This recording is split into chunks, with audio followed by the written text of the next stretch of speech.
In the past, it was a staple of kidnappings for the hostage to hold up a newspaper to prove that they're still alive. The problem with me is that I started to read the newspapers I was holding up, although I'm still, as you can judge by our social media overlords, in captivity. Nevertheless, I'll try my best to get what news I can out to you given the constraints. First up, stories on the domestic news front that I'm tracking.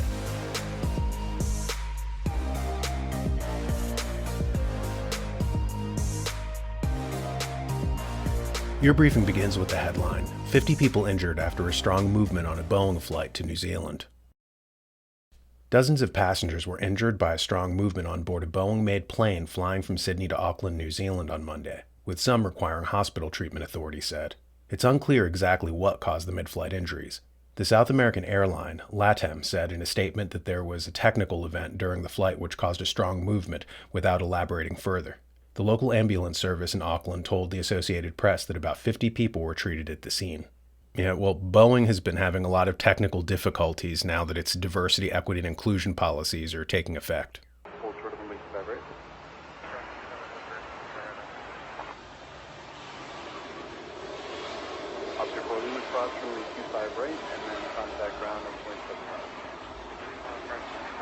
Look at all that smoke.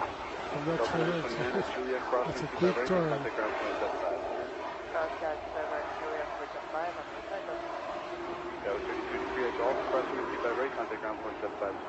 Whistleblowers have, of course, been setting up an alarm as to the dangers that these new policies pose to the public, but some whistleblowers, like John Barnett, are suddenly turning up dead in trucks. A former Boeing employee who blew the whistle on alleged safety problems at the aircraft manufacturing giant has been found dead. John Barnett, 62, died on Saturday from an apparent self-inflicted wound, a coroner in South Carolina in the United States said on Monday. As the police look into that suicide, we'll be heading over to the international news.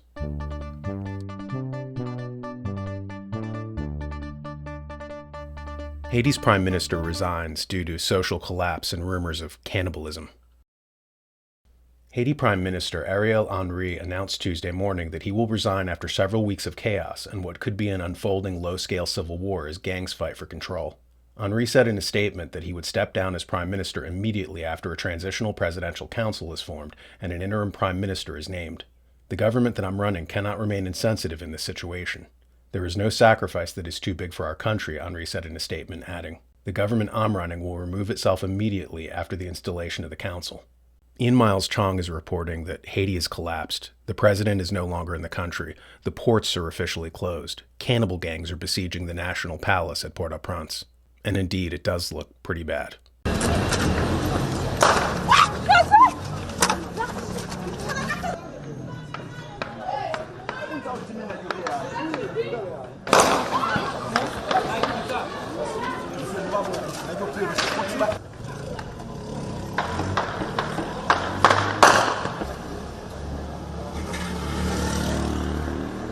Zombie cannibal gangs are weird, which provides a perfect segue to our News of the Weird segment.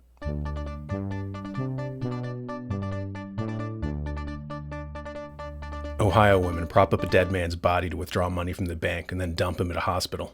2 Ohio women have been charged for allegedly using the deceased body of an elderly man to withdraw money from his bank account before dropping him off at the emergency room. Karen Kasbaum, 63, and Lorraine Biafiralo, 55, are accused of propping up the body of an 80-year-old Douglas Lehman in their car to trick a bank teller into letting them withdraw around $900, Ashtabula officials told Fox 8. The 2 women who lived in Lehman's house but were not related to him told officers that he died at home a few hours after they allegedly left his body at Ashtabula County Medical Center emergency room on Monday. They left without providing any information to the hospital. They just left him, Police Chief Robert Stell told the outlet. Medical personnel had no clue who the man was when the body was dropped off until one of the suspects called the hospital a few hours later and gave some more information, Stell said in a statement obtained by Fox News. That was when police showed up at Lehman's door to find Kasbaum and Firalo. Upon further investigation, prosecutor Cecilia Cooper says that the pair took the man's body to the bank instead of calling 911 when he died from an unknown cause. Well, that was morbid and calculating. Sometimes death can bring out the worst in people. But as for us, death brings up the obituary segment.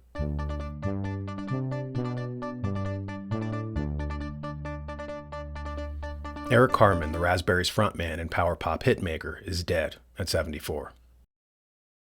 Eric Carmen, the former frontman of the Raspberries and power pop hitmaker behind songs like Go All the Way, I Want to Be With You, All by Myself, and Hungry Eyes, has died at the age of 74. Carmen passed away in his sleep over the weekend, his wife Amy announced on Monday. The cause of death was not disclosed. It brought him great joy to know that for decades his music touched so many and will be his lasting legacy, Amy wrote in a statement. And with that, I'd like to thank you for watching the show, or as I like to call it, that suspicious gap in my resume. See you next time. Consider subscribing to my new podcast, Classic Paranormal. It's a clearinghouse for lost real-life accounts of true ghost stories. It's found on Apple Podcasts. Go there now if you're interested in enigmatic tales, chilling true accounts, chronicles from cases of the past that time has forgotten, but that the modern person who likes relaxing by a campfire swapping ghost stories might appreciate.